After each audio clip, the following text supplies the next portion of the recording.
Hello. Hi, everybody. I am excited today to share some games with you. So one thing I want to mention, one thing I want to mention before I dive into these is I think cozy is a nebulous term. I think it encapsulates anything that can make anybody feel comfortable. I don't even want to I scratched that. I don't even want to try to define it. I think it is different for each person, and I would love to hear how you in chat define cozy. Is that a specific environment? Is it a song? Is it a certain aesthetic? Because I really do think it's a complicated definition. I think I've let my own subs. You would. But anyway, I have some games here today. And then a couple of them have some sad undertones, and I think that's interesting. Hey, Danny, welcome in. A lot of the media that I engage with that is cozy has sad undertones to it. Howl's Moving Castle is a big one for me. It is my go-to media whenever I want to chill and there is a war happening, and literally a lot of people die in that. Stardew Valley is like the cozy farming sim. Hey, Discarded Dork, thanks. And there is like a war going on in the background that you, the player, don't engage with, but that's still something that's happening. A Wander Home, which is like the cozy tabletop RPG, is still recovering from a previous war. So there's just a lot of that dichotomy in a lot of different media. So some of the things I share with you today are going to have that. Not all of them will. But it's just something I've been thinking about. So if you have a certain definition of cozy, or it's something that you have like when you picture cozy, you have a specific scene in your mind, I'd love to hear it. Because mine changes daily because I have ADHD and I can't make a decision about anything. That said, we're going to go through several games today. I've got 5 for you. I've got Bumbling, Lost Post, The Last Tea Shop, Come Rain, Come Shine, and Heroic Chord. And I am doing a giveaway for Heroic Chord. Oh no, I've got to reset it up. Oh, that's so frustrating. It did not save my... That should be good though. Is everything... Okay, should be good to go. Okay. I am doing a giveaway for Heroic Chord. Kat, the author, was so generous to allow that. So I'll be sharing some more about Heroic Chord in a bit. The giveaway will be in will end in 75 minutes. But if you can't stay that long, that's fine. Just make sure I know how to find you. And I mean, I should be able to find your Twitch name. But anyway, now that all of that is out of the way, I hope everybody is entering. Yes, I have Danny and I have Discarded Dork as entered. So thank you. This is my first time running a giveaway, so I just post-poetic, you were entered. Great. Okay, it seems to be working. Fantastic. Okay, so let's go through Bumbling. Welcome. Decisions are for the birds. Let me know if my music is too quiet because I made a special mix for tonight. So if you can't hear it, I will be upset later. So save me the being upsettedness, I guess, if it's too quiet. Bumbling. You are the newest worker bee in the hive. You just woke up, your head is as fuzzy as your body, and your siblings are beckoning for you to join them. You follow and they lead you through to the heart of the hive, the dance floor. The world is new and strange. You don't know your own name, but you think you might know a bit about dancing. In this game, you learn the hive's secret dance, language, explore your world, make animal friends, and harvest pollen for your hive. This is a sweet, relaxing game to play on a rainy afternoon while journaling and doodling. So, yeah, I mean, right? I think this cover, first off, is delightful. I do not know how to pronounce this author's first name, which is embarrassing. I'm going to go with Yervis. No, that's probably wrong. Yervis. It's a very beautiful looking name, and I'm sure it sounds beautiful as well. Yes, we were all born to dance. Anyway, so one thing I do when I have an actual book, and these kind of started because I love flipping through physical copies. However, all of these are digital today. I have everything on my iPad, and I'm gonna kind of treat it like a physical book if I can. So these are all the pages. I always like to do like a quick flip through. So this is what it looks like. This is very short, 7 pages, only 4 of those are actual rolls, so nothing overly complicated here. I love the color, love the vibes, love the art. Everything about this is like perfect, right?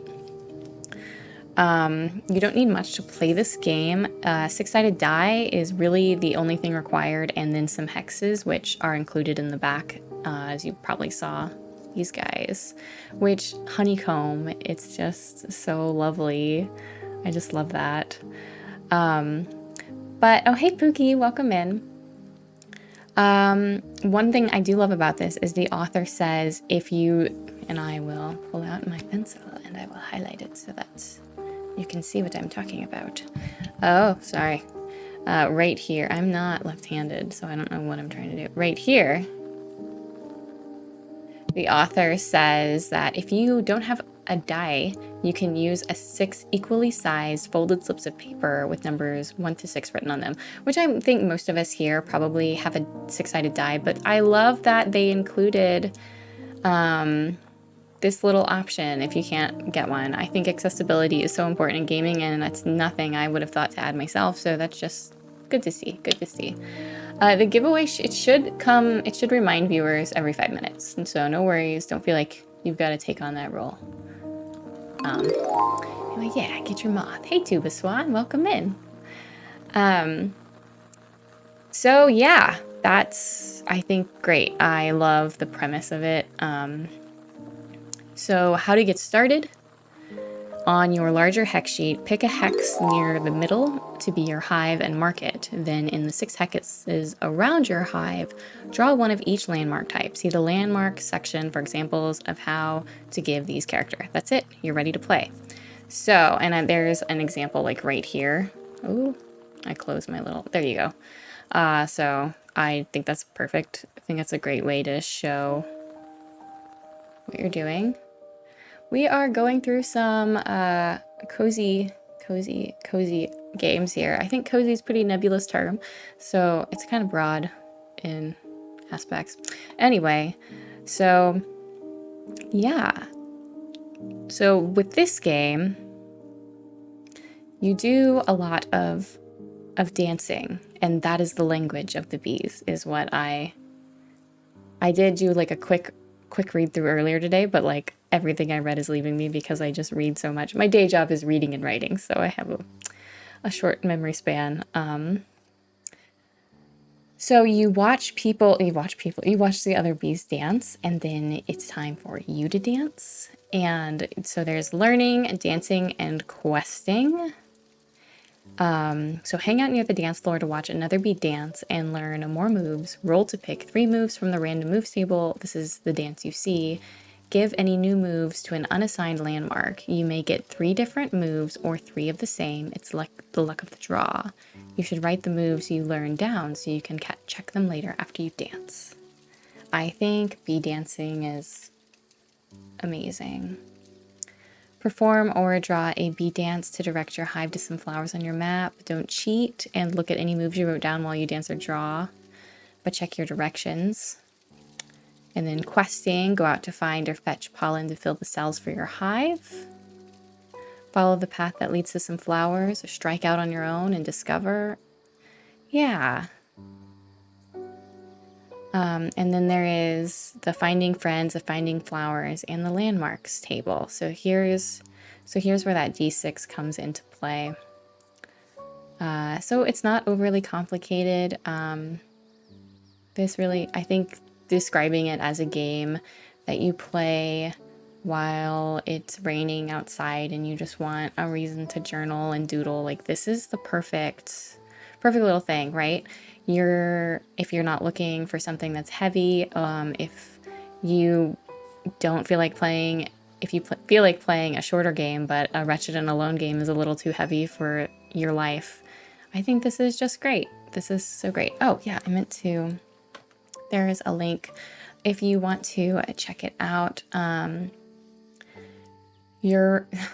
I'm struggling because my dyslexia makes me want to put that R in the wrong place. But Vriss is a GM, writer, and sometimes streamer from Manchester, UK.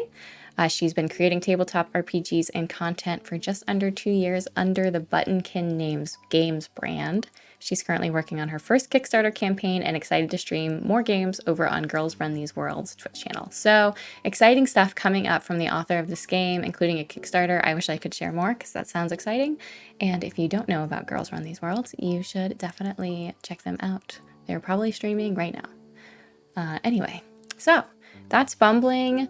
That's pretty much it. It's delightful. So, all right. So next we are going to look at Lost Post. Let me put a link in chat. There you go. So Lost Post is one of those games where not everyone would consider this cozy. It does come with some content warnings. This is written by Philippa Mort, who I will praise obsessively in a moment. So it takes a couple of hours, a quiet space to play, a place to journal and to write your letter, and potentially a timer. Cassie, are you going to publish a list of what you've covered? I should. It's hard for me to, like, quote, recommend because I haven't played these. This is like one of my first times going through them, but I can put a list together and I should repurpose and recycle all the content and put it on my blog. I'm just busy a lot. But anyway, probably, and this will be going on YouTube in some form. Thank you for the question, Nathan. But so this also does come with some content warnings, including that the game is designed to be played alone and it will touch on loss, loneliness, and rejection. And it encourages you to take breaks, change prompts, or even stop playing if you are struggling or not enjoying the game. So, why does that mean? Why do I include it in cozy if it includes that stuff? As I said at the beginning, I think that cozy things lean up against painful things. I think that's what makes the moments cozy, is that they have this scaffolding of pain, of melancholy, of sadness, whatever that means in the world that it's in. I should read a little summary. Yeah? Let's see, how many people have entered the giveaway? We've got 4 entries. Yay. It's looking good. Odds are looking good if you're interested in Heroic Chord. So Lost Post is a lost and found story game for 1 player. Also, Bumble was a solo game for 1 player, if I did mention that. You play as a letter adrift in the postal system. An unopened letter is filled with possibilities, and its contents are unfinished and changeable until it's opened by its intended reader. Decide who wrote you and who you were written for, and fill your pages over the course of the game. You choose your carriers, learn their names and personalities, and create stories as you travel around the world. How will you be remembered once you finish your journey?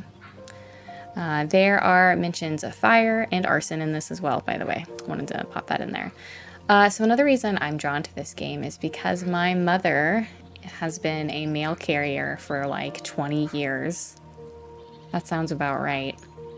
So anytime I think about mail or letter writing or letters in general, I'm filled with a sense of warmth, regardless of the intent of the letters. Just because of my connection with the Postal Service, despite how annoying it can be on a broader sense lately. So I was looking through this game earlier, and I sincerely cannot wait to play it. I can't wait to take the time to play it. There's some really cool stuff going on in here, and I'm not going to be able... Oh, hey, Rick. Welcome in. Oh, is everybody surviving over in Carrie's stream? I was watching it last week, and I was a little worried about Bob's character. Is he still there? So there's some things I'm not going to share with you because I don't want to spoiler some things. I don't really know. Yeah, I don't want to spoil it, so I'm not going to flip through all of it, but I should show you like this is about the size of it. So we have 23 pages. It comes with tables and it's split into acts, but overall fairly short, not overly complex. You can probably tell. Yeah, I like the vibe of it with the watercolor background. That's really nice. So yeah, so this game focuses on the letter. You are role-playing specifically a letter, and you come up with your carriers that take you from place to place and the places where you hang out, I believe. So it's not, the letter isn't always traveling through the postal system. There will be downtime. So that's what I meant by sometimes you hang out. It might get put to this, your letter, you might get forgotten or put to the side for a while. And this is rest. During rest, you decide how far the letter has traveled and wait for the appropriate amount of time before it picks up again. This may take seconds or several minutes, representing the passage of time as the letter travels down the street, across town, or around the world. So, I don't know. That's just so lovely to me. I'm just like, yeah, I really feel that. So traits are a mechanic of the game. They are properties of the letter that make it unique and interesting. They might be descriptions of its appearance, the tone of its contents, or its metaphorical nature. What I like about games that include things like traits is I feel like they do help with roleplay later. For me, if I just go into a game without any sense of what's going on, I struggle, especially solo, without anything to build off of. So including traits is good for me. I like that. So over time, the contents and the appearance of the letter will develop and change as they are shaped by its circumstances, its carriers, and the passage of time. You will often be asked to change some... Oh my gosh, Justin, hi. Welcome in, Justin. Right this way, right this way. Yes, right this way to Casticon. Oh my gosh. How are you? How are you? Justin, how do you describe cozy? What do you think cozy means? There is no wrong answer. Unless you disagree with me. You often will be asked to change something about the letter. This means adding or removing or modifying a trait, a detail about the contents or physical appearance, a detail about something in your world, a response to one of your letter questions. It may feel right to change several things at once in response to an especially momentous event. Change things whenever they feel appropriate. I also like that kind of autonomy and permission the game gives the reader. I'm someone who I just feel like I have to follow the rules. And I know a lot of game designers are like, no, if you have my game, do whatever you need to make the game fun for you and enjoyable. But I'm also someone who wants to play games authentically. So if I know like I'm given permission to do whatever I want, then I feel like I can do whatever I want. I don't know. I'm lawful good. I do want to do everything according to the rules. So the game, as I said, is split up into acts. Cozy is anything that lights that candle deep within you, gives you fuzzies, and makes you feel... Yeah, totally agree with you, Justin. Good job. You passed the test. Completely agree. So yes, I'm out of water already. I can't believe this. I've been very thirsty today. Oh my gosh, Randall! Oh, I've got multiple subscriber things coming in here. That's a mistake. Thank you so much for the subscription.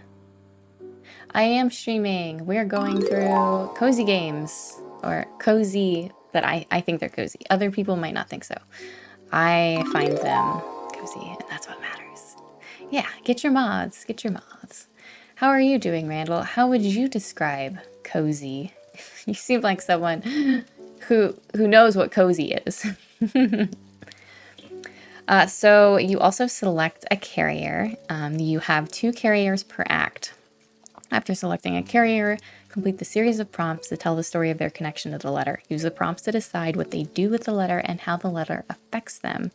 You can write as much or as little as you like. A couple of sentences, long journal entry. Just speak your answers aloud. You can add a line or 2 to your letter as its contents change. So then what I like about this is there is like, it's up here somewhere. Here it is. It has letter or carriers for you to choose from. Some kind of, they are like, what is the word I'm looking for? Gosh, archetypes. I think that's really helpful. I love it when games include archetypes. It's just great. So,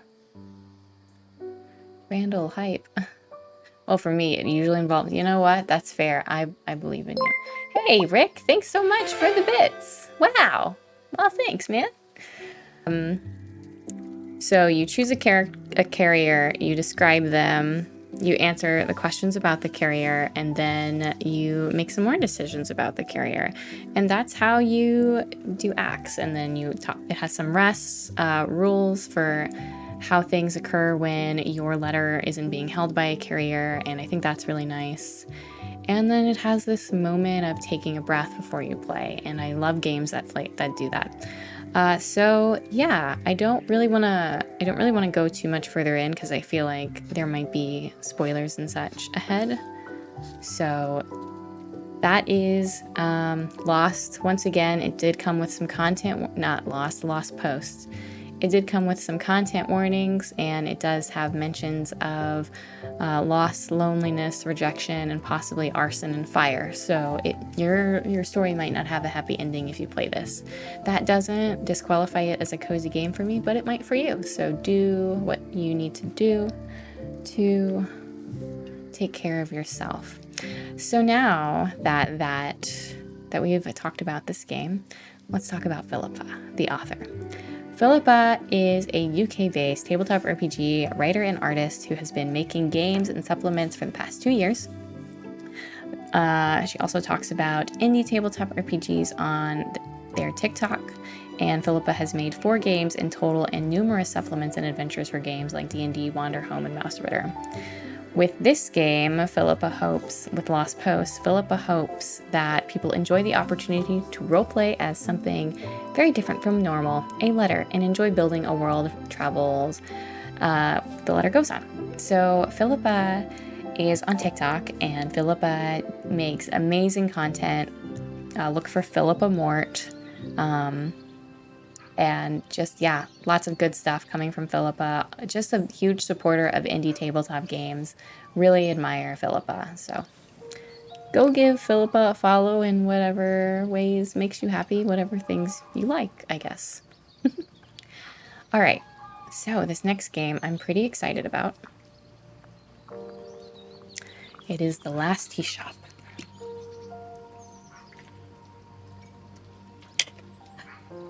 I'm very thirsty, apparently.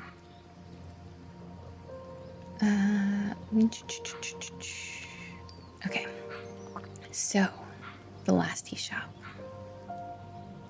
Yeah, so this is one of the games that made me want to do this. The author, Spring Villager, reached out to me a few weeks ago and was like, here's a copy of this game. And I've had several authors reach out to me and just give me copies of their games. And they said, I want you to stream my game, or even if you don't, here's a copy of it. And I was like, I don't have the time or energy to stream, to organize streams like Galatea or The Wretched constantly. That really is going to be like maybe a 3 times a year type of thing. I just put so much work into them. And then it was so frustrating with the Galatea one where half my stuff didn't end up working. So frustrating. But anyway, I have all these games, and I thought, well, you know, I can't do that for all of them. I cannot produce at that level for everything. But let's flip through it. And Spring Villager said it was okay if I did that with this game. In fact, Spring Villager encouraged me to try to play it a little bit. So we will be making a tea shop together. And oh, I wanted to flip. I wanted to rotate. There we go. So, always we look at, as we said, this is like flipping through the physical copy. So this is what it looks like. We got like 18 pages of content here, and it's pretty Lots of tables, I can tell just from like this brief flip through. Looks very nice. I love the colors. Very chill. I love this artwork too. It's really nice. It's so chill. So last tea shop. In this game, you run a tea shop on the border of the living and the dead. The recently deceased visit for one last hot drink before their long journey into the great beyond. So this sort of touches on what I was talking about earlier, where Cozy sort of leans up against a sense of sadness or terribleness. There's always, I feel like, at least in media, there's always just something, can't quite think of the right word. I mean, the word for me is cozy. It's this, it toes the line between comfortable and terrible, I guess. Anyway, let's get into it. You don't need to hear me philosophizing about nonsense. So you run a tea shop on the border of the living and the dead. The recently deceased visit for one last hot drink before their long journey into the great beyond. Bittersweet. Yes, perfect. Thank you so much. Gosh, I was losing my mind. Time is strange here. Days and memories blur. Nobody visited yesterday. You're sure of that. Someone passed last week, but you can't recall their face. The fog thins. A figure approaches. You stroke the fire. Melancholic is another good one. Yeah. So the last tea shop is a game about tea and storytelling. You set up your stall and wait for visitors to emerge from the mist. Over cups of tea, talk to visitors about their lives and help them prepare to travel into the lands of the dead. Record their thoughts, fears, dreams, and hopes in your journal for posterity. Conversations reveal links between visitors. The rules in this game describe solo play, but there are variations for two-player rules. So all you need really is a way to take notes and a six-sided die. You don't need tea, but it's recommended. So I meant to brew some before I started today, and I forgot. I even got a new teapot. It's purple. Matches like everything else that I'm looking at. So answer the following questions to set up. See page 3 and 6 for full details, so we'll look at that in a second. A game plays over several rounds. Each turn, someone arrives at the stall, and you play out the scene. See pages 9 to 12 for details. This is basically like a cheat sheet of what you're going to encounter, because it does go into detail further in. And I was a little confused at first when I was reading through it earlier. I thought I had to answer all these questions ahead of time, and I actually had come up with some things, and then I turned the page, and I was like, oh, there's a table to do that. So, yeah. I should have looked at the C pages 3 to 6 a little closer. For subsequent visitors, repeat the process, but introduce one more question. Ask the visitor, how did you know my last customer? Repeat until veiled one departs or you reach some other ending. So that's really interesting to me. Oh, there we go. All right, so let us set up a shop. A shop is in a quiet place, often cloaked in mist or light rain. There is a special feeling here. Moments stretch and fade. This is a space for communion and release. Consult the tables below to establish where your shop is located. Either choose a location or use the following method. Roll a six-sided die, then roll again. First die results point to one of the named groups below. Second points to a specific location. All right, let's see. I got a d6 here. That's a 4. So we're looking at a gap. It's on the edge. The edge of somewhere is a gap in a crumbling stone wall. Oh, wait. No, 4. Fresh salt. I believe that's where I go. Yeah, and so then the second one, first I place in points to 1. Okay, so now I roll again. And okay, 2. Bedside stream and a mountain pass. Ooh. Beside a stream and a mountain pass. Well, that's perfect. I love that. So we're beside a stream and a mountain pass. That's delightful. Describe this place on the stall sheet, noting any ingredients. Write as little or as much as feels right. Any local ingredients. The local ingredients are mountain daisy, which is fun.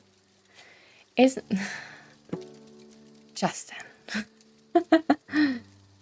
So do let me show you the stall sheet. It's right here. and it's quite nice. I'm someone who really values just a good way to organize all the information I need to create. Oh my gosh, you guys with the puns in the chat. I'm someone who really values any kind of organization sheet for when I play games. It really just helps me organize information because my brain just can't focus on everything. So this was great. I know it's so simple, but I really value this. Honestly, I probably wouldn't use the journaling side here. I would probably not use this part at all. I would probably just use this side over here.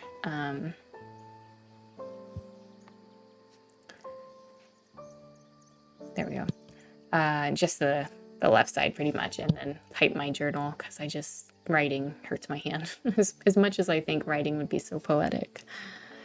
So yeah, that's our tea shop. It's beside a little mountain pass and it has a mountain daisy. That's so fun. So you have a special connection to certain aspects of reality. Sometimes these affinities are physically present in the tea shop. Others relate to atmospheric or astronomical phenomena, more are abstract or esoteric. Your relationship with these entities or properties may influence conversations and scenes. Lean into this as much or as little as you like. All right, let's roll a 6-sided die to find your first affinity. Choose another group and roll again. This is your second affinity. Okay. Let's go. So we got a 6. So a follower. Farah, hey, thanks so much for the follow, Farah. Welcome in. We are looking at The Last Tea Shop, a little solo tabletop RPG. So we have a giveaway going on right now as well. I don't think I've posted the link to The Last Tea Shop yet. There you go. But anyway, so, I rolled something and I don't remember what it was. Let me roll again. I rolled a 1. So we're looking at in creatures and another 1, fireflies. So on your stall sheet, briefly describe how your affinities, it feels like it, add a third. Okay, so fireflies are my first one. Let's get a second one. Third group is clouds. Oh no, sorry, phenomena. And then 6. Stars. Ooh, so fireflies and stars are my affinities for my little tea shop that we've established beside a stream and a mountain pass. That's so lovely. I'm ignoring Justin and Josh as there are different types of teas with each has a unique fragrance, taste, and effect. You can brew gum boot tea anytime, but others require specific ingredients. That's interesting. So you do have to, so you have supplies you have to track. It will be too long. Really? You think so? We'll see. Roll common ingredients. Roll a 6-sided die, then roll again. The first results point to one of the tablecops. Okay, let's see what our ingredients are for our tea, I guess. Okay, so we're in the first group. I rolled a 3, and then we got a 2. Dried sage is going to be our ingredient, I guess, for our tea. That's so great. And then we got some recipes. That's fun. There's a really pretty, some great art. That's so pretty. And then I don't know what this is. I guess those are the people that are coming to visit. Once you know many routes between the lands of the living and the dead, nowadays your memory is hazy. Too long. Wow. For my YouTube viewers in the future, my current live chat is full of puns, so if I'm pausing, it's because my brain breaks for a split second and I've got to put it back together. So, prepare real-world tea for yourself. Now establish the starting path. Consider the phrases dice trail and lantern path. Which do you prefer? This is how your first visitor travels to the shop. If neither phrase resonates, you roll a d6. Odd results. Okay. Oh, I do like lantern path. Record the starting path in your stall sheet unless the game tells you otherwise. Subsequent visitors also come from this path. Oh, that's great. I love that. Okay, I don't want to give the whole game away, so I'm not going to scroll any further, but let's look at the 2-player variant. This also has the art credit, so that's good. Last Tea Shop was written with solo play in mind, but it also works with 2 players. Instead of journaling game, play it out as a series of conversations. One player takes the role of a tea shop owner. The second person plays the various visitors. You can do this over... Oh my gosh, I love that. I love that. Now I want to play it like that instead of journaling. That sounds really fun. Well, I'm like excited. Okay, so I'm probably going to be playing this as a 2-player game, I think. It seems obvious now that it's been mentioned, like now that it says here's a 2-player variant, but I wouldn't have thought to play it like that. That sounds great. Stone Shore Art, Tabletop Table RPG, Stone Shore TRPG did the art for this, and it is glorious and so nice. And it also has the games that inspired this, which are, I mean, these are all great games. So yeah, so thanks for joining me as we made our little tea shop. I'm excited to explore this further and probably play it with someone, I think. I think that's what I'm going to end up doing, is probably playing it with someone. I did want to give a little about Spring Villager for Last Tea Shop, which I'm going to drop the link one more time in chat. They've been creating games for friends and family since he was a kid, but I only published games in 2021. I try to create experiences of exploration and reflection. I'm more interested in campfire scenes than combat, and that's such a great way to describe things. Oh, Magical Girl Kev. Days going great.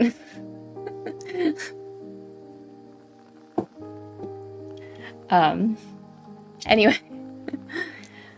So yeah, so that is the Last Tea Shop. So, we got 2 more games. These are a bit beefier. It's this guy. Come Rain, Come Shine is what we have next. A solar punk storytelling and role-playing game by Pinflower Inc. And I believe Pinflower Inc. did the artwork and the writing for this, and it is delightful. It is so cute. So this is a beefier game. As you can see, it's got quite a bit more text than the other things we've looked at, but it's still fewer than 25 pages, so not too much compared to like Wander Home, which is like really long. We only have 7 people in the giveaway, so lots of the odds are not super high. So if you haven't entered the win the giveaway, it is for Heroic Chord, which we'll be going through next. Okay, so Come Rain, Come Shine is, as I said, a solar punk storytelling and role-playing game by Pinflower Inc. I have to tell you, I didn't know what solar punk was until a little bit ago.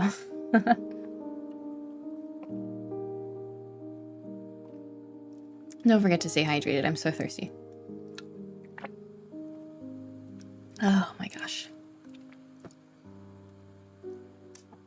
Okay. I'm adjusting OBS a little bit. Okay. Don't forget you can blow out the candle by my head if you so choose, if you want to. It's so perfect. The art is so wonderful. Let me post a link to this game. It's currently free, which is wild. It's also in some bundles, so but support creators. Drop some moolah. Well, thanks, Justin. I appreciate it. I hope these prove valuable and or useful and or interesting. Always there. There, I blew it up. So Come Rain, Come Shine. Solar punk. I did not know what that meant. And it is, I'll come back to that page. Right here. Ooh, sorry, I clicked. Is it on this one? On this one. there is this whole thing here, the Solarpunk Manifesto. You can learn more about the Solarpunk movement by reading the Solarpunk Manifesto or watching Andrew... I don't know how to say that name.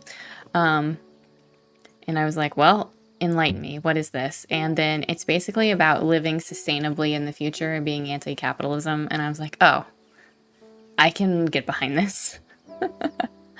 Obviously, I'm distilling it down to 1 or 2 lines. But yeah, I vibe with solarpunk. That's what I discovered about myself today. I am so thirsty. All right. So if this is you or any of your fellow players' first role-playing game, or RPG for short, here's a brief introduction. We all probably know about role-playing games, so I'm going to skip through this a little bit. Often during an RPG, one player takes on the role. No. This is GM-less. Any other important concepts? Okay, I don't think we necessarily need that. One thing I do want to look at is the indexer. That's what I want to draw your attention to with these longer games. I think indexes are so important, and I think this one is set up so great. It's so easy to skim. I love that it has these nested sections. I'm just a nerd for like a good table of contents. Like, I love that this is nested in, that this is bolded. That's really good. It makes me so happy. Do we have bullets, or do we have bookmarks? No, I'm bookmarking it. Where do I... no bookmarks. So that's a shame that there's no bookmarks. But, so I can't click these and jump to either. They're not interactable, but that's okay. It's pretty short. That would be nice to have, but not a deal breaker. I'm not upset about it, I guess. I'm so mad. No bookmarks. No, it's fine. But good table of contents here. So we're going to have an overview of the game, pre-game discussion. We've got core rules. It looks like it might be a little statty. A community and character building, some tasks, task roll tables, complication roll tables, and resources. So lots of good stuff. Got some licensing. This game is about collaborative world building and storytelling. Unlike in most other role-playing games, there is no guide, no GM. Therefore, like the animal folk in the game who work together and play and share the fruits of their labor, the players will share thoughts and ideas to build the community and the characters that people it. They also share roles, collectively playing the community as a whole. So this game reminds me a lot of Wander Home, and except in Wander Home you wander and you discover locations. So this is a departure from that, and this uses the 4-point RPG system, which I believe the creator of this game, Penflower, came up with as well. So very interesting stuff. Pre-game discussion, so player safety, definitely important. And then we have our core rules. Sorry guys, I'm so thirsty. Huh. If someone were to light my candle, it's like dark. You see this? It's been blown out. What is this? Okay. Energy points and stat pools. Okay. Stats function as pools of energy points that represent community and character attributes. The 4 community stats are knowledge, resilience, adaptability, and cooperation. Okay. So knowledge, resilience, adaptability, cooperation. Okay, and those represent information, weather, flexibility, and unity and fellowship. Okay, I like that. And then we also have character stats, wits, stamina, dexterity, and social ability. I like those a lot, since it's not a combat game. It's it's another, I guess, campfire game, as Spring Villager sort of phrased it. Know-how, book smarts, strength, endurance, speed, agility, and approachability and charm. I love that. Actions are things the community or characters do, and the consequences of which are important to the game. To perform an action, players either spend energy points from the community or character's most relevant stat pool, or roll 1d6 to test their luck. Oh, okay. So optional ways of getting things done. I wonder how you gain EP. Oh, you rest. Okay, so spending EP from a pool stat from a stat pool guarantees the action is a success. However, the level of success depends on how many energy points there are. Okay, so we've got, I like that we have a range of success. That always makes for more interesting storytelling. And then resting, I like that the author points out exactly, like right away, where to find how to, right here. Oh, I just closed. Oh, dang it. That's okay. I like that they have this little note right here, like, see the resting rules for restoring EP. I always, when I'm reading something and I don't know how to immediately fix something that's broken, for example, running out of EP, I get frustrated when I don't know where to look to adjust that. So it's nice that there's a little call out there on how to do that. So if the stat pool is empty, or if players do not wish to spend energy points, they can roll a d6 and test their luck. So that's fun too. I like that it also has dice rolling if you want to engage with that. That's great. Then it has some rules for inconveniences and consequences, and that's great. During a group task, if a single player's action has either an inconvenience or negative consequence, the other players decide together what these should be. For example, if player A rolls to test their luck and rolls a 2, they fail their attempted action or moving a heavy fallen branch out of their path. Player B and C and D decide that the negative consequence is the player A's character hurts their back, in the process affording them disadvantage on their next physical action. Oh, I love that. I like that that rolls over and sort of builds into the story. So that's really interesting. Okay, so I think I have a general understanding of how the game works. So this reminds me of the Bernstein Bears books from like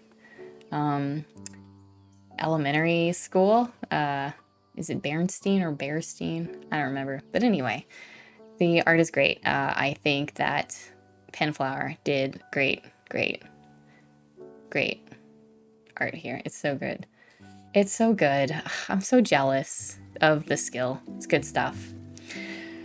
So you use energy points to complete tasks for the community, and everyone who's in the community shares the pool of that energy. What is it called? Energy points, I think is energy points. Yeah. So everybody in the community shares the pool of energy points, or you can use luck. And it looks like resting is how you regain those energy points, which I think is great. I think that makes sense thematically. Each player rolls 1d6 and the total result is distributed across the community stat pools. If you are playing a 2-person game, each player rolls 2d6. Okay. Characters can restore energy points to their stat pools by resting every night. Each player rolls 2d6 and distributes the rolls across their character stat pools. Please note that resting can only restore energy points to a stat pool's maximum amount. Okay, that makes sense. That's totally fair. And then it looks like there is progression. So I am curious how that works. The community adds 1d6 energy point to a stat pool's maximum amount whenever it acquires an addition most relevant to that stat. I'm glad this an example immediately follows, because that's a little clunky for me. For example, a library could add 1d6 energy point to knowledge, or a newly arrived meteorologist could add to adaptability. Okay, for more information on additions. Okay, great. See, I love that. That's like... the other thing that I like about page numbers, especially if I'm reading a text for a first time, is it tells me, hey, not everything you need is here, but it's coming up, don't worry. I like to be assured that everything's going to be okay. Your little loss is okay. More is coming. Don't worry. Don't worry. This text will take care of you. Characters, after successfully completing 3 group tasks, have the chance to increase their base amount of energy points. Each player rolls 1d6 and distributes the result across the character stat pools, increasing the maximum amount of energy points. If during the task a player had a particularly big influence on the outcome of the task displayed, some really engaging role player even made the funniest joke, the rest of the group can award them 1d6 for progression. Okay, cool. Cool. I like where we're headed. Mercer Mayer. The art in this game reminds me. I don't know Mercer Mayer. Is that... I don't know. I don't know who Mercer Mayer is. Before starting the game, players work together to build their community and a selection of characters to add to their character pool. Players can choose whether to build their community first or start with characters. So I love that there's one... Okay, first off, this drawing is like so adorable. This is... I love this. This is so cute. Ugh, that looks so great. I'm ashamed Really? I'm looking at Mercer Mayer right now. Mercer Mayer.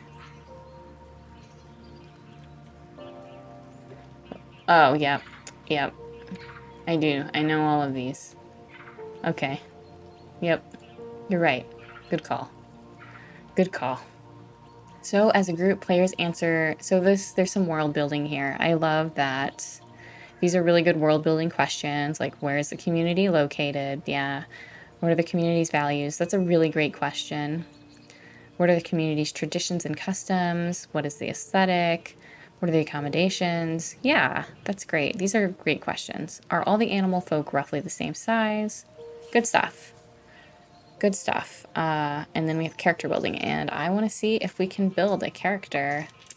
Had visual novels of several Mercer as a small child.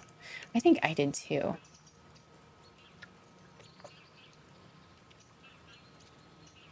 Andy, how do you describe cozy? That is you too, Pookie. That is one of the things, that is one of the themes I've sort of been circling back to, is what makes something cozy? And your answer determines if you're allowed to stay in chat or not. So think wisely. Each player may create up to 3 characters to be shared in the starting character pool. The players begin by answering the following prompt questions. Based on the community's biome or location, what kind of animal folk would inhabit it? If you have already come up with your community's values, customs, and aesthetic, what kind of professions would fit within it? What is the character's background? I honestly think I can see Josh and I playing this. Like, just looking at it. It seems pretty simple. And I like that it's self-contained. I do adore Wanderhome, but it's a lot. The text is massive. There's a lot of considerations you have to make as you play. I feel like it doesn't come with a character sheet, which this does. And as I stated earlier, character sheets, even if they're really simple, help me organize my thoughts and what I need to look for. There's a lot online for Wanderhome that tell you what pages you need to reference for certain things. And it's not that Wanderhome is complicated at all. There's just a lot of considerations you have to make as you play. And with this, it doesn't seem like that's necessarily the case. It's self-contained in a community that you build. You don't have to constantly think up new locations. Or even folk to meet, because you're sort of starting that. Nostalgic is a good one. That's a great word.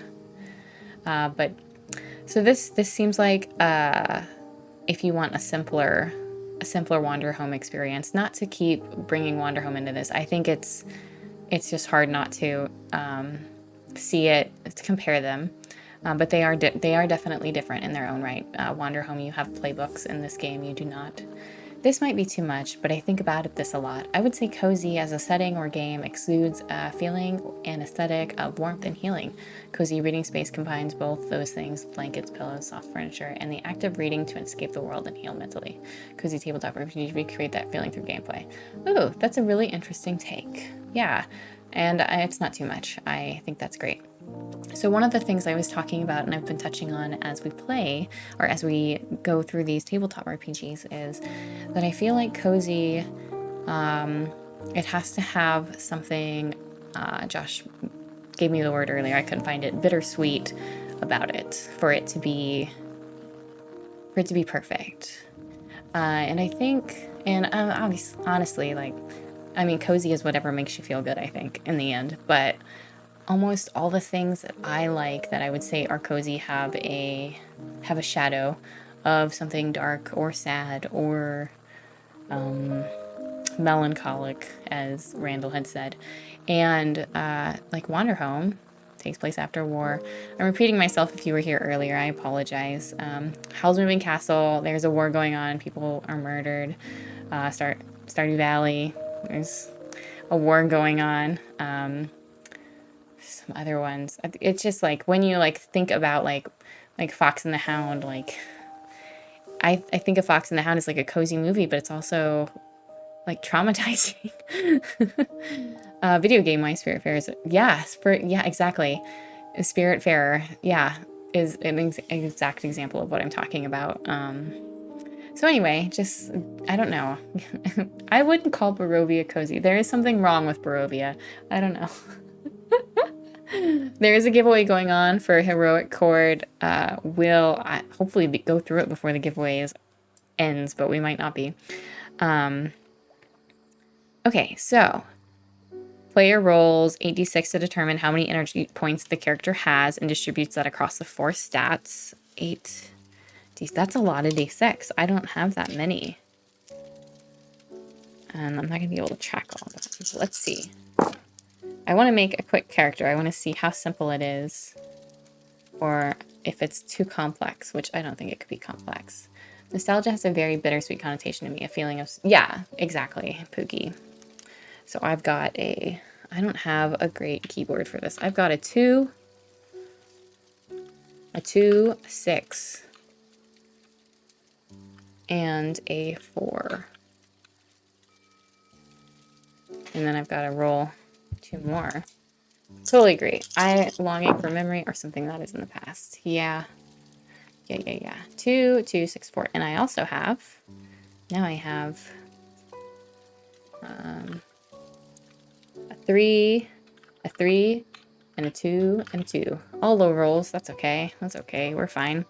Okay. And distribute the total across the 4 stats. The player first distributes the 8d6 across the 4 stats, then rolls.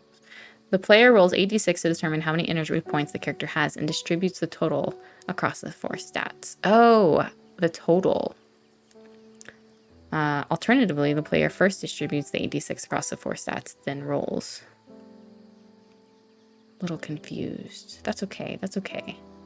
So I think I add all those together is what I'm getting. So 4... 6 is 10, 12,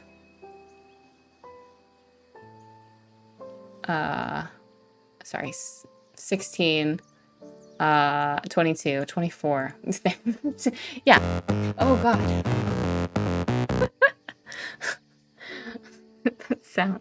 I have too many overlays going on. Thank you so much, Panda One Games. Thank you so much, Andy. Okay, so my score is 24. We have 4 stats. I think there is a character sheet all the way at the back. Yeah. And it already has the stats. So I thought there was a blank one, so that's a bummer. That's okay. That's okay. But this is a good sense of like what we're doing. So I think I would just add those up and add that in. So, okay. So I think that's all I do to make a character is I just roll that and I would assign the statistics to it pretty like from a skill points. That did scare me. Okay. So next, the player creates an animal folk for the character by picking the appropriate traits and abilities. See the creating a folk section. Profession, the player chooses a profession. Next, the player must choose some character skills as long as they are 2 skills related to the chosen profession and 2 unrelated. And equipment, the player then makes a note. Oh gosh, this is really getting me excited to make a character because Wanderhome uses playbooks, like I said. So while you can make a character and you have things to choose from, you're locked into the playbook, which it's not bad at all. It's definitely is good fun, but this is also fun too. Is given 4 personality descriptors. 2 of the personality descriptors should be positive and 2 should be negative. Love that. I love having negative things. Players can use the following roll tables to determine or get inspiration for the character's description. Table 1. Let's roll 2d6. All right, we got a 6 and a 4. Oh, you add them together. So 10. Hardworking. Has anyone played? I have not played the Root RPG yet. Yeah, so I'm hardworking. It seems to use the following tables, but there's only one. Bummer. Creating a folk. Use the list of traits and abilities provided to create your animal folk. Where a name limitation is included, this can be measured, while a time limitation is included, this can be measured in-game or using a physical timer. You may pick up to 3 traits. Oh, we got lots of traits. I don't even know what animal I'm playing. I'm gonna go with an owl because I see one right there, and I like owls, so... Hey, thank you for lighting my candle. I can see now. Furry feathered. You are covered in thick fur. Keeps you warm. You have no disadvantage while in cold environments. Oh, that's cool. That's cool. Wear a pick. You may pick up to 3 traits. And this is traits. Okay, so I'm going to be feathered. I'm going to be a hearty eater. And I'm going to have heightened hearing. I think that's great. So I can ingest and digest almost anything. I suffer no disadvantages of consuming poisonous or spoiled food. That's great. Your auditory sense is highly sensitive. You can have advantage on any action that requires hearing. That's fun. Oh, there was more. Should have known. Anyway, that's okay. And then these are abilities. How many abilities do I get?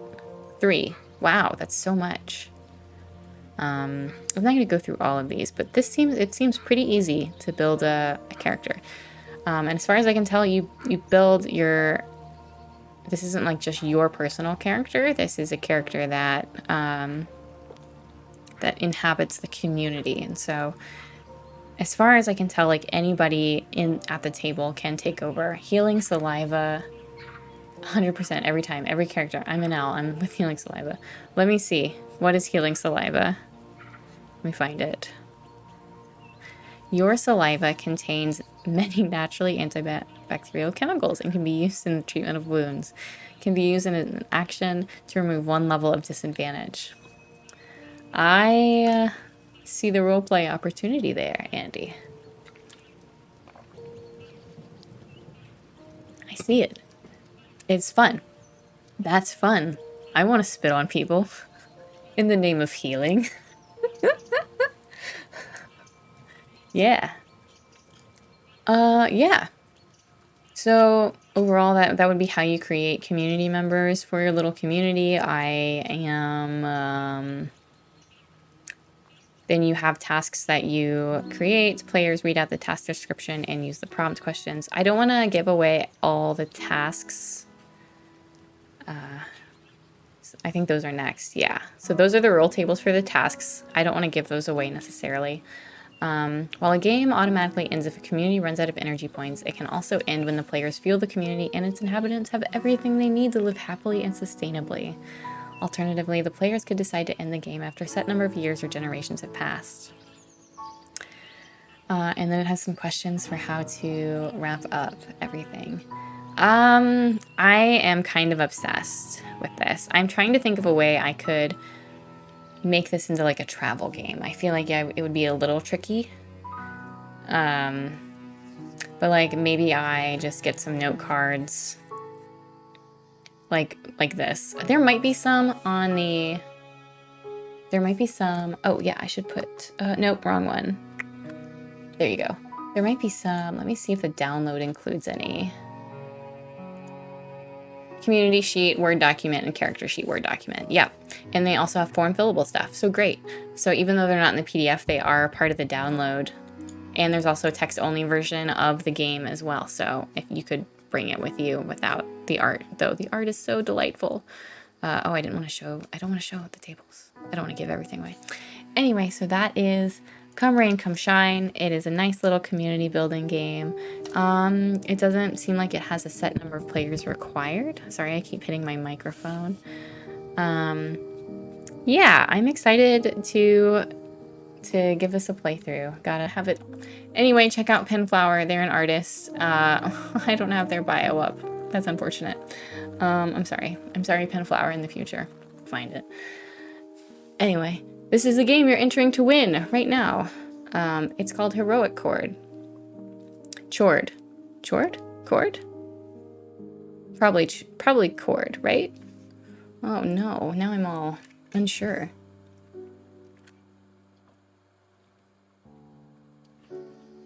All right.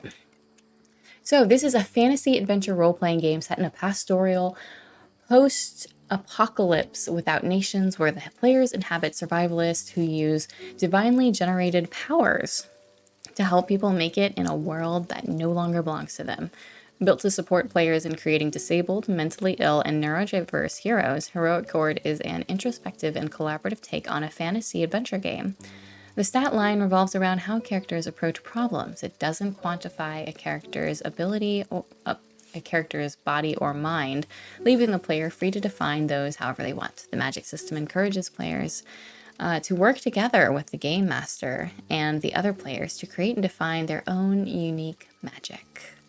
The crisis system, which includes combat as well as high-stakes negotiations and survival challenges, offers multiple ways out of a difficult situation, leaving players free to choose unique and non-violent solutions. The question becomes, who is the hero, and not what can this hero do? And the system helps players to think about their hero as a whole person with flaws and struggles and pain. Do you bite your thumb? So anyway, it's definitely pronounced Chord. Oh, that doesn't, Chord. I like Chord. If I'm wrong, Kat, I'm so sorry, if you're watching. So one thing that drew me to this game is, one, Kat did all this art, and it's delightful. And I love that it celebrates Chord. Yeah. And I like that it celebrates, not necessarily celebrates, but that it presents a new take on fantasy that can include and, I'm trying to think of the right word, that allows for and it makes sense for disabled and mentally ill and neurodiverse heroes is what I'm getting at. And I love that that's not necessarily tied to statistics. It's always good to have a diverse range of heroes. So here's our table of contents. We've got a lot in here. As I said with the last game, I do like a table of contents to have a little bit more organization, so you can see like what's really important or things that are like maybe subtopics, like sort of nested, so you can kind of get to things quickly if you want, or if you just need a quick glance. So like, for example, some of these are like classes. I think it would be great if those were like nested under a main class title. Not that it necessarily matters. It's not a deal breaker. It's just, oh, I clicked on a bookmark. So it's bookmarked. Let's look at, so this is a big game. Someone has the chance to win. Hi, Chrono. Well, Tuba Swan is great. Thanks so much for coming.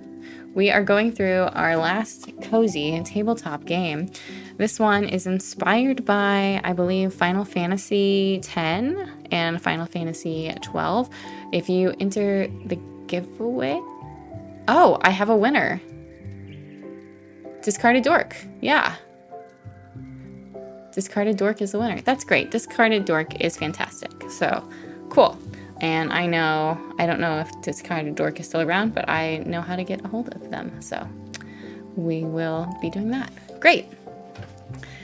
So, this is a pretty big, extensive game. There's a lot here to work with. I'm still scrolling. So this is a big, you get your money's worth with this one, as well as some great art. This is not a cooperative game. It's not a solo game. It is a typical, a traditional game, I guess, is what you could say, in the sense that like D&D has a dungeon master. This would also have a game master.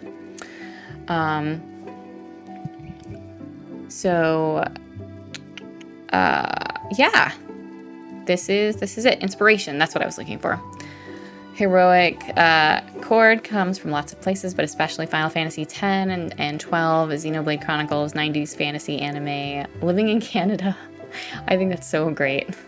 As someone who did Canada studies for a semester, that is just like such a perfect, it just captures everything. Yeah, so that's those are the inspirations. And I was reading through this because it's a big text. I obviously can't read through this whole text on stream, but I do want to build a character shortly with you all. And I can see the Final Fantasy X in this. Yeah, Canada hype. Maple Leafs. I can see the Final Fantasy X landscape, the aesthetic, the environment, the feeling. Gosh, what am I trying to say? The setting. There's something about Final Fantasy X that I definitely, as well as Final Fantasy XII. I didn't realize how related those two were until I saw that Kat got their inspiration from both those games. They really do feel like they are related. Like Final Fantasy XII is like a spiritual sequel to Final Fantasy X in the way that Final Fantasy X-2 is not a spiritual sequel to Final Fantasy X. Anyway, let's focus on the game though. I'm so thirsty. Pardon me a moment. Also, thanks everybody for being here. So in this game, players are rangers, people blessed by the divine monuments that roll over the continent of Amalite. Their job is to protect humanity in a world that no longer belongs to humans, to save people from monsters, to prevent disasters, and to help the world carry on after an ancient apocalypse. I think games that come with a setting usually are just better than games that don't come with a setting, that are like big like this. And that's not, better isn't the right word. Better for me, I think. If I like it when the game mechanics take advantage of the setting that it creates, if that makes sense. I like it when the setting and the rules and the mechanics are intertwined. I think that makes for something really interesting. Personal preference. Yeah, thanks, Duba. I think that makes for a much more interesting game. Yeah. That's not to say that games without settings are bad or anything. I play them. I just think that it's really cool when games come with a setting and they work together with the rules. Anyway, so this game's tone is kind, but not always gentle. I think I said the name wrong.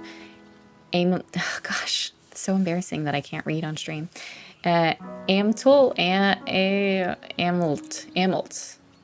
Oh gosh. I really struggle with Y's, apparently, is what I'm learning about myself today.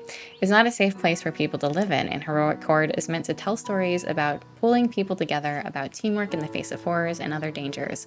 It is a game about being true to your feelings and letting them power you through desperate times. Finally, it is a game about harmony with your surroundings, about feeling the heart and soul of the world around you and letting it blend with your own. Don't be afraid. Together, we can survive. So I also love that Kat worked in these little boxes here.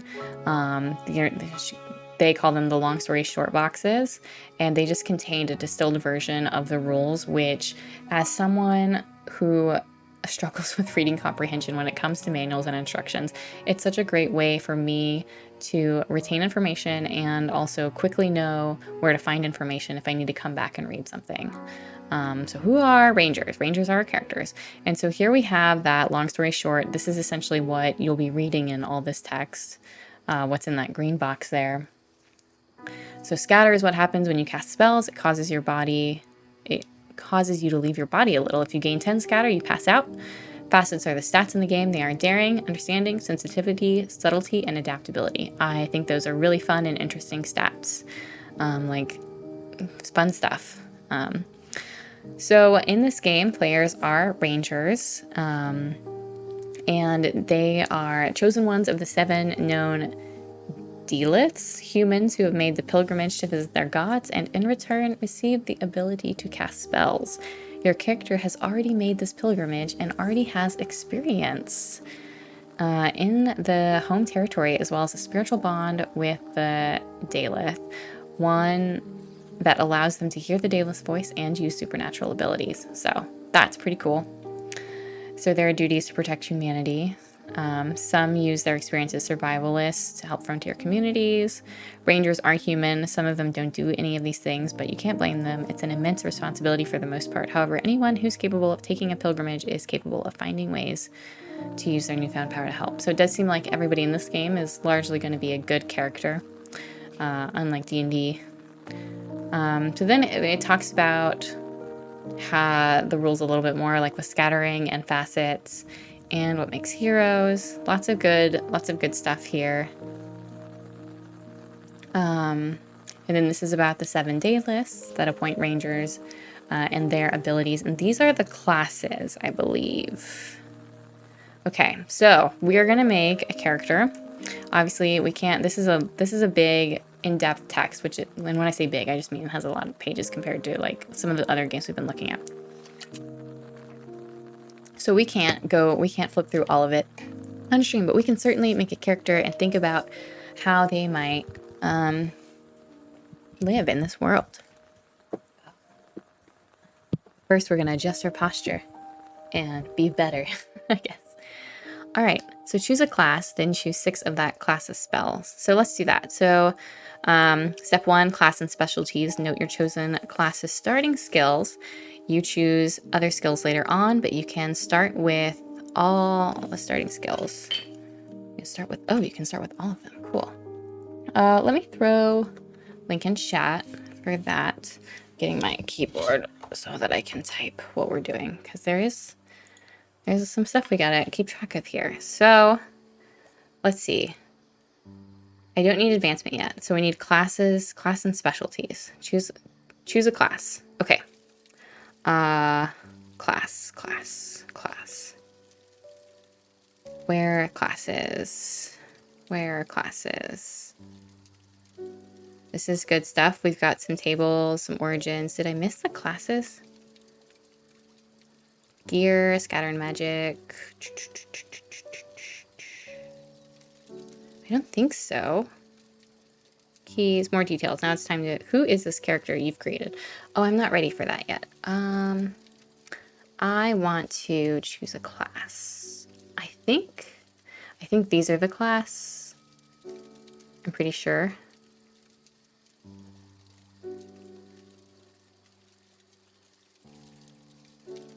Let's see.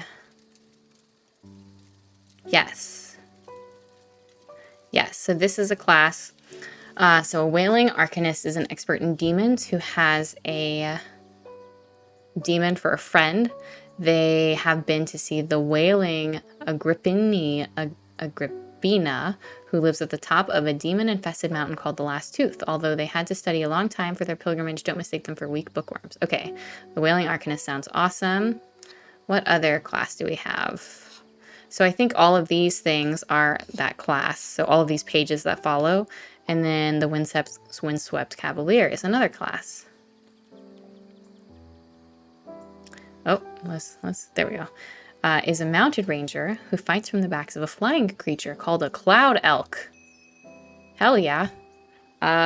That's cool. I like the idea of a Cloud Elk. Thanks to their elk friend, they have been to the windswept Tomris, the love goddess who sleeps in a floating garden called Scattered Rose Island. Some cavaliers can even talk to woodland creatures, which come in handy when surviving the woods. Cloud Elk. Cloud Elk may have sold us, huh? That's really fun. Enduring Crusader. An Enduring Crusader is a necromancer knight who walks with the dead and understands horrors. In order to finish their pilgrimage, they had to visit the Enduring Gaius, who sleeps at the center of a buried labyrinth full of monsters. Luckily, they probably fought their way there with the help of a battle lion of established crusaders. Necromancer Knight is fun. I'm always down for necromancy. The Beckoning Infiltrator. A beckoning infiltrator has all kinds of abilities to communicate with people who are far away, which lets them undertake scouting missions without leaving their friends behind. There's something a little bit weird about the relationship between the abandoned old capital and the goddess of revolution, beckoning Atosa, but she wants to protect the downtrodden, and that's why she gives power to the infiltrators. Okay, so to communicate with people who are far away. Well, I love a good spy. Cloud Elk is still kind of interesting, though. The Wandering Magus. The Wandering Magi are rangers who trust the stars of the current the currents of magic and their hearts to lead them to anything. They had to wander the desert to find wandering Hector, Daedalus stuck on the back of an ancient tortoise. Hector didn't make it easy on them, but that just made them better hunters. Well, that's cool too. I just love the story that comes to life as you read about the classes. I love that the lore is built in to the classes and the rules. That's just, love that. So Tidal Navigator. A tidal navigator is a seafaring ranger who has befriended the weather itself. The winds are the friends of the sleeping tidal Augustine, who can be found at the center of an enormous whirlpool. Navigators are great at teamwork since there's no way they could make a journey like that alone. Cool. Whirlpools are always fun. Okay, I think... Oh, no, we have one more class. Volcanic Tracker.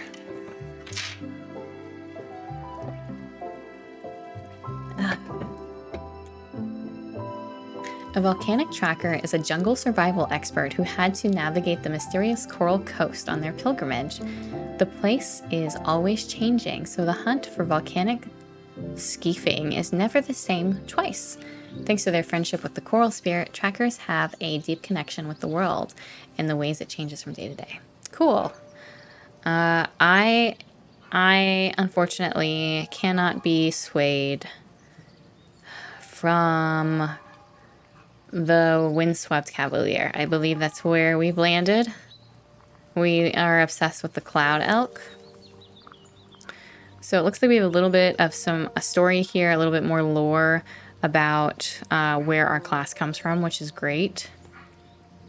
Partially because their training involves easing the fears of their Cloud Elk, Windswept Cavaliers often seek to comfort the sick, injured, and frightened.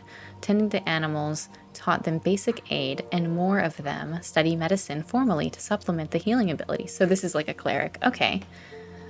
They sometimes stick together in small groups, but typically tend to spread out, finding people who need them.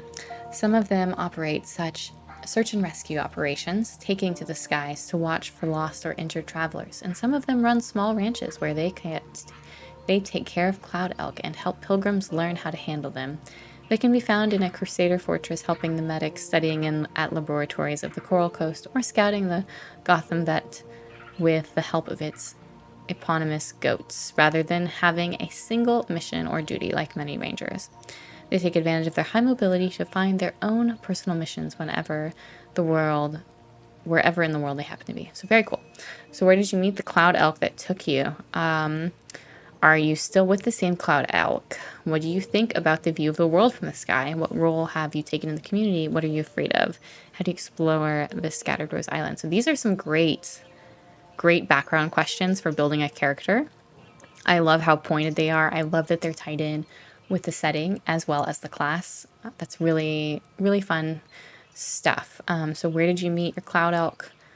I met my Cloud Elk. I don't know, chat. You decide. You decide where I met my Cloud Elk. I think I'm still with the same elk, for sure. I've been with him for 3 years. What do you think about the view of the world from the sky? Oh, well, I think it's frightening. I am constantly overwhelmed by the view from the sky, but I'm also stupefied by it as well as I find it beautiful. It is changing, and when it rains, their summer school's cloud identification class. It's canon now. It's canon, Panduin Games. It's canon. I met my Cloud Elk while doing cloud identification. It's perfect. What role have you taken on in your community? Okay, since I was in summer school only a few years ago, I think I am not quite old enough well, I am a hero though. The game says that. Maybe I was teaching summer school. That's what I was doing. So I'm a teacher. That's the role I've taken on in my community. I'm teaching. What are you afraid of? Losing my elk, whose name is Cumula. I'm afraid of Cumula not being around anymore. So, oh, did you explore Scattered Rose Island? I don't think I have yet. I don't think I have. You might have arguments with your animal friend. Pockets full of dried fruit and other snacks. LOL, cumulative the cloud elk. Yep. Yep.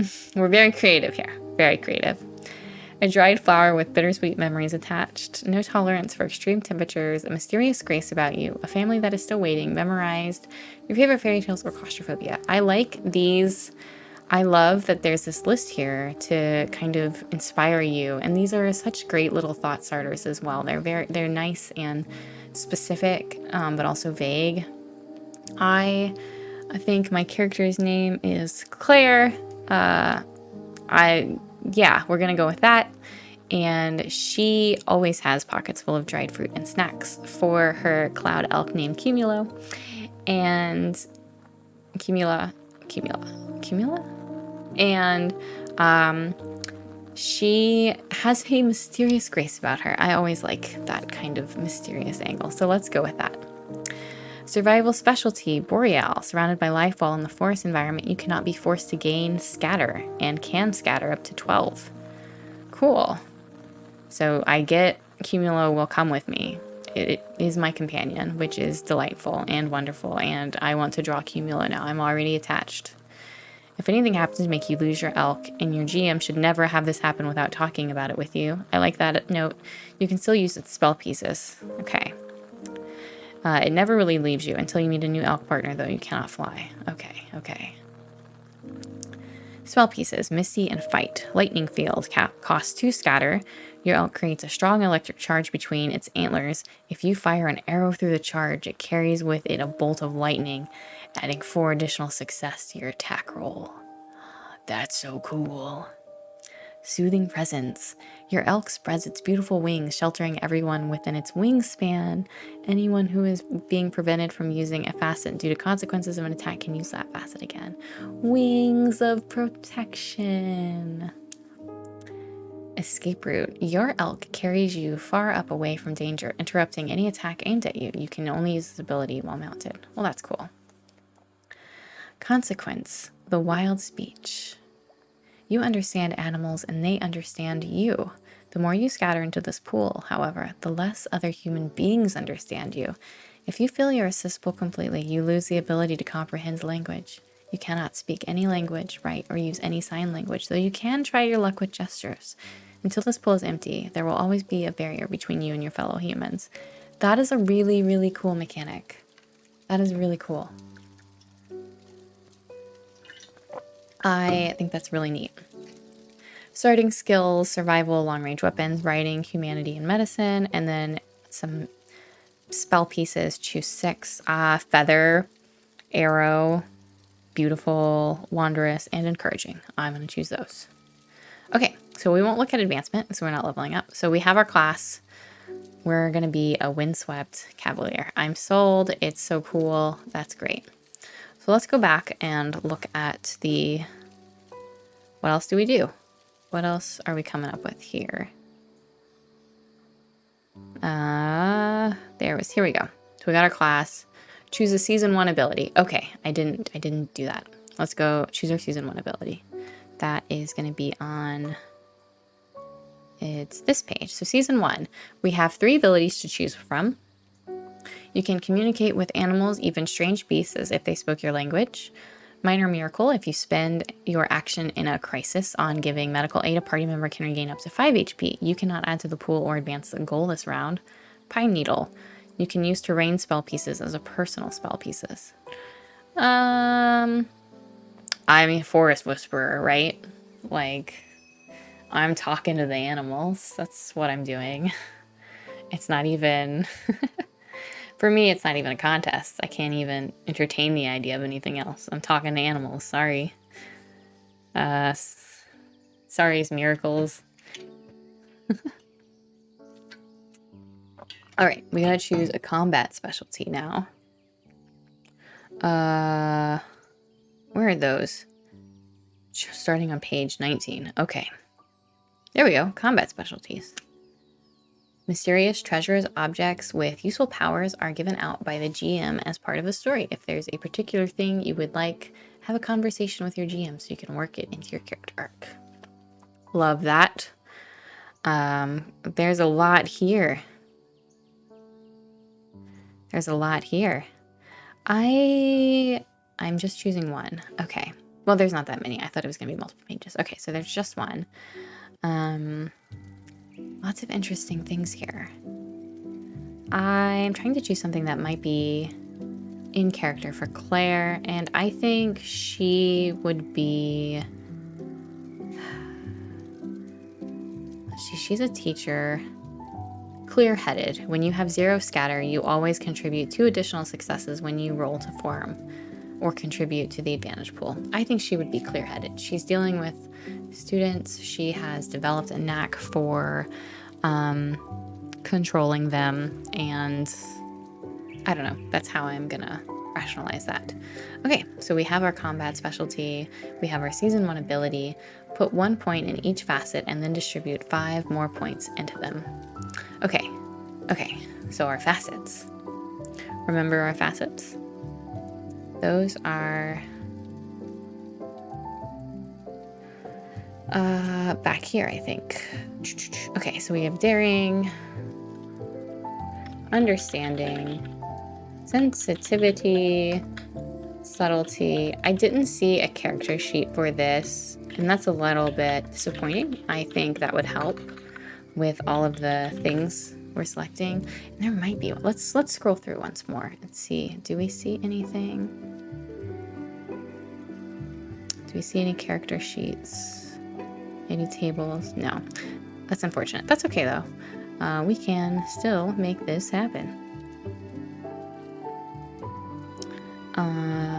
We are looking at the facets. Okay, and then character creation.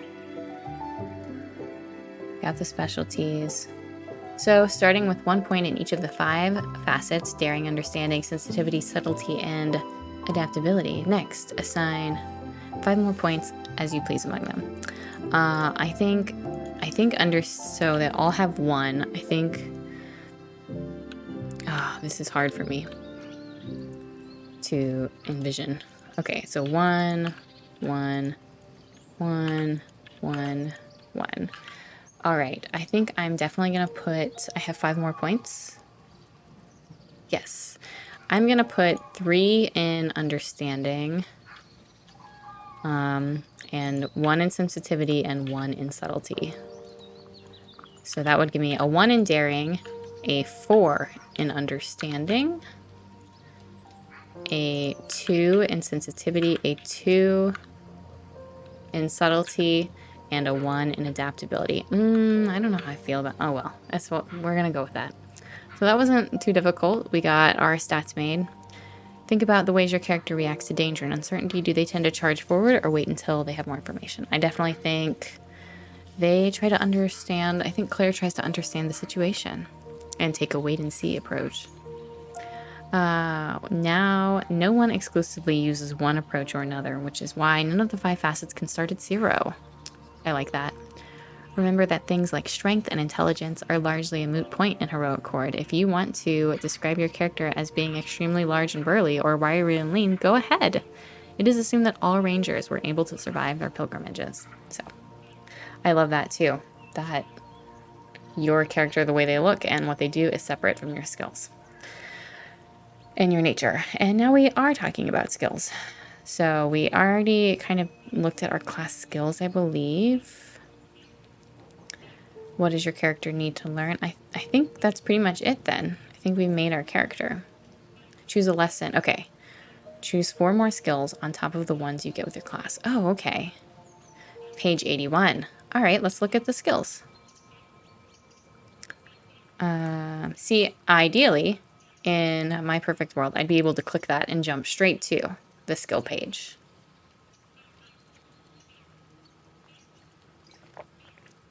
Okay, so here are the skills. We've got art, athletics, engineering, fashion, finances, focus, humanity, language, medicine, navigation, performance, politics, writing, spirits, survival, tactics, tinkering, and tracking, and weapons. Cool. I don't remember how many. I think it was 4. I think it was 4. Okay, let me go back and double check. This is where a character sheet would come a little bit in handy because it would serve as that cheat sheet. But we also have this great green box, which has everything I need. So choose 4 skills. Okay, yep. Go back to page 81. All right. Art, I feel like, makes sense for a teacher. Maybe humanity as well. Let's read it. Art, you can make something beautiful. Typically, this includes painting, sculpture, and gem cutting, but as a rule, it ends in a tangible object. You can take different specific types of art as different skills. Roll understanding art to remember what stone your favorite sheet of green is made of. Yeah, I think that fits our Claire that we're making. Humanity, the ability to deal with people on a one-to-one basis, share people skills. Yeah, that goes with our teacher. Then I saw riding, knowing how to ride, care for, and interact with various beasts. Most people ride horses or donkeys, but this skill is also used for cloud elk. Yeah, definitely need riding. And then so we have one more. Tactics seems like a fun one. I think I want to go with tactics. So the study and the flow of battle. No, that doesn't make sense.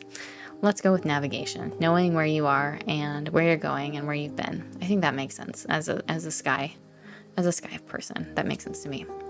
So those would be the 4 skills that Claire has. All right. Choose a lesson for your character to learn. Where are our lessons?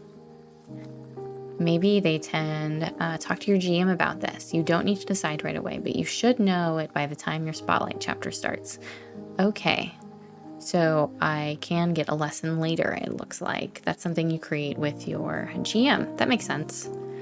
This game does work to spotlight characters and help them grow in each set. It's really interesting. And then we chose the signature spell pieces, I feel like, already.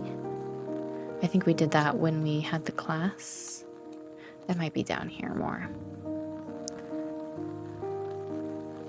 Maybe not. But anyway, so that is, I mean, we pretty much just made a character. And that wasn't that difficult at all. And there was lots of good stuff to help guide our thinking. While it is a loose understanding of Claire, I love to go into games with a loose understanding of my characters without a whole backstory because I'm someone who loves to improv that kind of thing as I interact with other players. So overall, like, if someone was running this game for me, I would be really excited to hop in and get to know my character. So let's just we are going to end soon, but let's take a brief look at the rules and the GM section. So like in most RPGs, you start by choosing a GM. At this point, you should also talk about what kind of story you would like to tell together. If there's anything in a game that makes you uncomfortable or upset, this is the time to talk about it. And then you make your character. And then here's how you make a skill roll. So this is how you play the game. Yeah, the long story short of it. You pick a facet that describes how you're using your skill, and our facets are daring, understanding, sensitivity, and subtlety and adaptability. You check to see if you have the skill. Add 1 die per season you've started if you have that skill. So we would be in season 1. So I think we would add 1 die. Decide if you're using part of your key. I don't quite know what a key is. I'm pretty sure it was explained, but there's a lot here, so I might have missed that. Pick up 6-sided dice equal to your score in the facet you chose. Roll a dice. 5 or 6 is a success. 1 is an edge success. The edge successes are really interesting. I do want to talk about those. Here they are. So a 2, 3, or 4 on the dice is not counted. But so you roll your dice into a pool. And so a 5 and a 6 is counted as a success, but a 1 is called an edge success. So say you need 3 success dice to succeed on a check. You have a 5, a 6. Say you had to roll 3 dice. This was a really hard success. You only had 3 dice to roll. You roll a 5 and a 6 and a 1. Now, technically this isn't a success because you've only rolled a 5 and a 6, but you can talk to your GM about making that one an edge success, and you have to bargain with them essentially. So you can keep the edge success, but your path will take you past authorities who will recognize you from your wanted poster. So yeah, I love bargaining mechanics in games, and I think this is a really cool way to engage with that. And help tell a more interesting story. Any mechanics that help tell a more interesting story are always awesome in my book. So then it has a section about the world, which is great. So here's a little bit about that. I'm sorry, I'm so thirsty. Amilta. The pronunciations. I found the pronunciation. Amilta. Here it is. So it has a little setting guide here. I think I'd like if this were outlined too, like a preview outline of it, which it might be. Yeah, it's kind of outlined there. No, that's really more. But anyway, so it comes with a setting guide, which is great. Lots to generate ideas from. And then it has the GM section and about how to play the game. So the GM's main job is to present the players with difficult choices. Do they keep their edge successes even if it means they embarrass themselves in front of a local noble? The key to running this game is making those choices difficult, which means paying attention to the things your players and their characters care about. Even the spotlight chapters boil down to the type of thinking. So this game really is a focus on give and take, pull and shove between the GM and the players. And I don't mean that in the sense of antagonistic. I mean it in the sense of cooperative storytelling. Even though the GM isn't a player, they are really collaborating with the players to tell a story that helps the player shine. And this game really seems to want to push into that.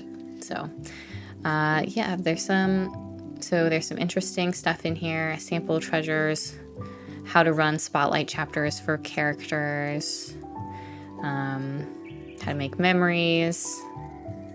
Yeah, lots of good stuff in here on just how to be a good GM with this game. And I like that that's a pretty short section, so you don't have to read a whole, however long the DM's book is. You don't have to read that whole thing. So yeah, well, there's lots of good stuff in here. The art is delightful and fits the theme. So that is Heroic Chord. We got some really cool classes. I just made a character that has a cloud elk, and I already I have complete visual of everything, and that's so great. So this is Heroic Chord by Kat McDonald. They've been writing tabletop RPG since college, so over a decade.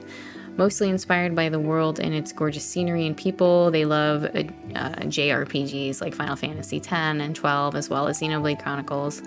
Yeah, they hope people see this as a game where they can play any kind of hero they want and where they can redefine their idea of a hero to include wounded, vulnerable people who are nonetheless willing to step in and step up to help people when they are needed. Yay! So that's Heroic Chord. Think it's great. Anyway, that is all I have for you today. I hope everybody has enjoyed going through these games. I hope they were helpful. I hope you found something new and interesting. To recap, we went through, what did we go through? Several. We went through Bumbling, where you play a worker bee, and I'll throw the link in chat. Discovering landmarks and harvesting honey or pollen for your hive. We looked at Lost Post, in which you are a letter and you are engaging with the world around you as well as the carriers who take you from location to location. We looked at Last Tea Shop, which is a tea shop at the border of the living and the dead, and you are serving tea before visitors go on their last journey in the great beyond. We looked at Come Rain, Come Shine, and we learned about what solar punk is and community building and working together in a co-op game. And then last but not least, we looked at Heroic Chord, which is a fantasy adventure role-playing game, post-apocalyptical, pastoral, inspired by Final Fantasy X and 12 and Xenoblade Chronicles, and yeah, quite lovely, quite beautiful. Did anybody have any questions about any of the games before I wrap up here? I'm gonna see if there's anybody we want to raid. Oh, there's so many people that are live right now. Girls Run These Worlds is live. Everybody's doing tabletop RPGs. It's so fun. So Girls Run These Worlds is live. Who else is live? We got Live from the Apocalypse. I think I'm gonna do Live from the Apocalypse. Yeah, I think we'll probably raid Live from the Apocalypse this time, just to shake things up a little bit. So with that, it was so great to be back on stream. I, once again, hope you all enjoyed this, and I guess I will see you next time. Stick around and say hi to Live from the Apocalypse for me, if you don't mind.